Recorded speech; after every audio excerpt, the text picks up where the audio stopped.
कि जब संगत आवे, जिस समय पर दरवाजे पर कोई संत, कोई साधु, कोई सन्यासी, कोई तपस्वी, कोई साधक, कोई उपासक, कोई भक्त, कोई दीन, कोई दुखी तुम्हारे दरवाजे पर आवे, गुरु नानक देव जी अपनी वाणी में कहते हैं कि उस रब की सेवा से बड़ी सेवा होती है किसी गरीब को, भूखे को भोजन कराने की सेवा।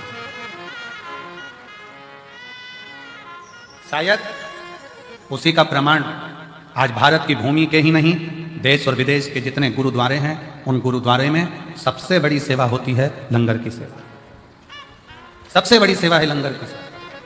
इसलिए शायद भारत की भूमि के ही नहीं, देश और विदेश के सारे गुरुद्वारों में जब लंगर चखने के लिए लोग जाते हैं, लंगर सेवा में लोग जाते हैं, तब ये मानकर सेवा करते हैं कि हम किसी दूसरे की सेवा नहीं कर रहे हैं, हम हमारे रब की सेवा कर रहे हैं, हमारे शिव की सेवा कर रहे हैं, हमारे भगवान की सेवा कर रहे हैं, कोई दूसरे की नहीं। और मेरी जीजियों, मेरे जीजाओं, मेरी बेटियों, बेटाओं, मेरी माताओं, मेरे भाई, आप इस कथा के पंडाल में जो हजारों लाखों की संख्या में आप लोग पहुंचे हो, अगर यहां पर भी आप अगर सेवा कर रहे हो तो ये मत सोचना कि मैं सेवा कर रहा हूं या मैं सेवा कर रहा हूं। ये तो मेरे बाबा ने कृपा करी, उनकी करुणा हुई, और उनकी करुणा हुई तो मैं कथा के पंडाल तक पहुंची, और उनकी करुणा हुई तो मैंने किसी प्यासे को पानी पिलाया, भूखे को भोजन कराया। भागवत जी किस किसने सुनी है? हाथ उठाओ जरा। सबने सुनी है? रखो हाथ नीचे। भागवत सुनी होगी तो उसमें एक प्रसंग आता है, भगवान सुदामा और भगवान कृष्ण।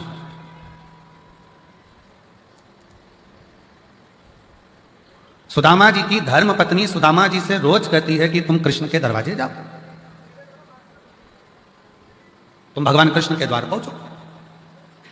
बार बार कहती है, प्रतिदिन रोज हर बार कहती है कि कृष्ण के दरवाजे जाओ। पर सुदामा जी भगवान कृष्ण के दरवाजे जाते हैं क्या रोज? रोज कहती है सुशीला, सुदामा जी की धर्म पत्नी रोज कहती है, तो भी सुदामा जी भगवान कृष्ण के दरवाजे नहीं जाते।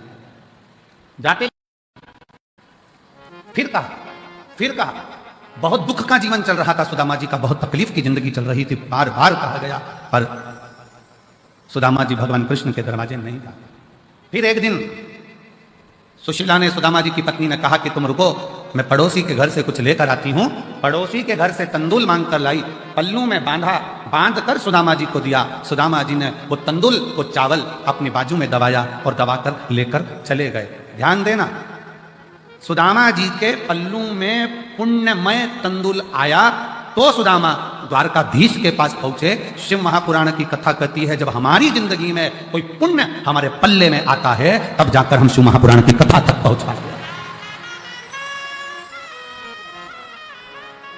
यहां पर कई मेरी भटिंडा की जीजियां बैठी हुई हैं, जिनके मन में बहुत दिन से मन में उमंग आ रहा था, भटिंडा में कथा होना चाहिए, पंजाब में कथा होना चाहिए। महाराज जी हरियाणा तक तो आते हैं, थोड़ी सी बाउंड्री पार करके यहां नहीं आ सकते? हमारे पंजाब में भी कथा होना चाहिए, हमारे पंजाब में भी कथा होना चाहिए। कितना कितना कोई पुण्य पल्ले में आया, पुण्य पल्ले में आया। हम पिछली बार जब कथा कर यहां से गए भटिंडा पंजाब से, तो हमने श्रीमती बबीता मेहता जी से, अमर सिंह जी की धर्मपत्नी जी से एक बात यहां से जाते समय हमने कहा माता जी, कहीं कोई पुण्य, भाभी जी आपके मायके के, ससुराल के और आपकी 71 पीढ़ी के कोई पुण्य प्रबल हुए होंगे जो भटिंडा में आपने ये शिव महापुराण की कथा करवा दी? कोई पुण्य।